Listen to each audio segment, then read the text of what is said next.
Hai, aku Viola. Dan hari ini adalah hari yang besar. Kalian tahu, ini adalah pertama kalinya aku berakting dalam film pendek yang luar biasa ini. Tapi, aku tak bisa fokus sama sekali. Kenapa, tanya kalian? Nah, itu karena aku baru sadar kalau aku ini tak nyata. Atau persisnya, aku hanya ada dalam imajinasi sahabatku. Kedengarannya aneh ya kan? Hingga kemarin, aku selalu mengira diriku ini manusia yang benar-benar normal. Biar ku ceritakan pada kalian awal mulanya. Ingatan pertama yang kupunya melibatkan sahabatku Harlow.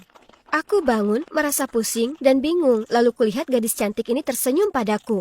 Dia bilang padaku kalau sekarang aku aman dan bahwa orang tuanya akan merawatku. Anehnya, aku tak bisa ingat apapun sebelum hari itu. Dan tak seorang pun memberitahuku apa yang terjadi. Aku hanya bisa menebak kalau mungkin aku ditelantarkan atau apa. Dan bahwa Harlow dan orang tuanya lah penyelamatku.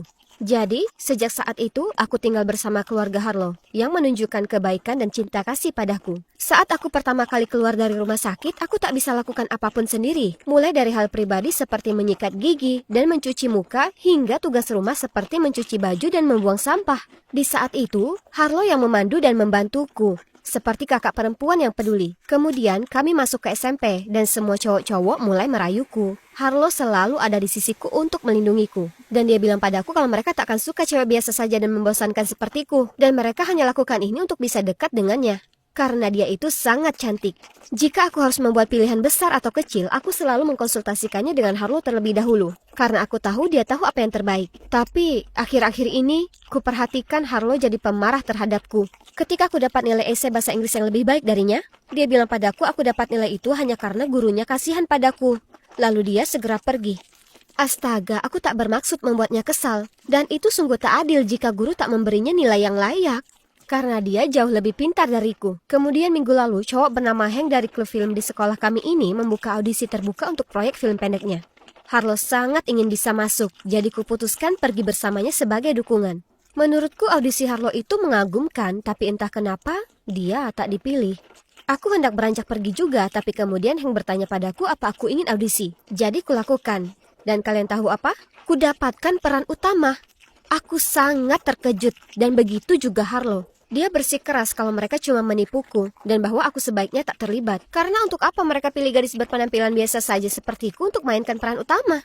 Tapi tetap saja, aku ingin mencobanya. Kesempatan seperti ini tak datang dua kali, ya kan? Jadi ku terima peran itu. Aku tahu Harlow khawatir mereka hanya mengerjaiku, tapi Hank dan krunya kelihatannya baik. Dan mungkin menurutnya penampilan biasaku ini sesuai untuk karakter itu, ya kan? Pagi hari sebelum hari syuting, ku minta Harlow meminjamiku gaun putihnya yang cantik untuk kupakai syuting. Harlow terlihat kesal saat dia berkata, "Kau tumpahkan kopi di gaun itu terakhir kali kau meminjamnya, ingat? Kau bahkan tak mau repot mengurusnya dan sekarang noda itu masih di sana." "Tak mungkin, aku ingat sudah mencucinya sebelum mengembalikannya padamu." "Ya, kalau begitu kau salah ingat. Ini gaunku, jadi hampir tak mungkin aku akan lupa apa yang sudah kau lakukan terhadapnya, ya kan?" Lalu dia pergi dengan marah. Aneh. Aku ingat memakai cuka untuk bersihkan noda kopi itu, karena aku butuh waktu lama sekali untuk menggosoknya bersih. Tapi itu benar kalau ingatanku tak semuanya bagus. Saat aku kecil, aku pernah menunggu di taman kehujanan selama lebih dari 1 jam. Hanya karena kukira Harlow menyuruhku bertemu dengannya di sana Sabtu sore. Kataku Minggu sore, aku ada latihan piano hari ini, konyol. Jadi mungkin aku salah ingat lagi, dan memang tak mencuci gaun itu untuknya. Hari itu di kelas matematika, Harlow ketahuan mengirim pesan, jadi guru menyita ponselnya. Saat istirahat, dia menyuruhku menyelinap ke ruang admin sekolah untuk mengambil lagi ponselnya. Tapi tentu saja ku tolak, karena aku terlalu takut lakukan hal semacam itu. Tak apa, tak ada yang bisa melihatmu, karena sebenarnya kau hanya ada dalam imajinasiku. Apa yang dia bicarakan? Apa maksudnya dengan itu? Selama sisa pelajaran, aku terus memikirkan tentang kata-kata Harlow. Saat bel berbunyi, melihat kalau aku masih bingung, Harlow menunjuk sekelompok murid yang berdiri di dekat situ dan memberitahuku kalau tak peduli apapun yang kulakukan, mereka tak akan melihatku. Dan itu benar. Kemudian kulambaikan tanganku dan bicara ke mereka, tak satu pun melihat ke arahku.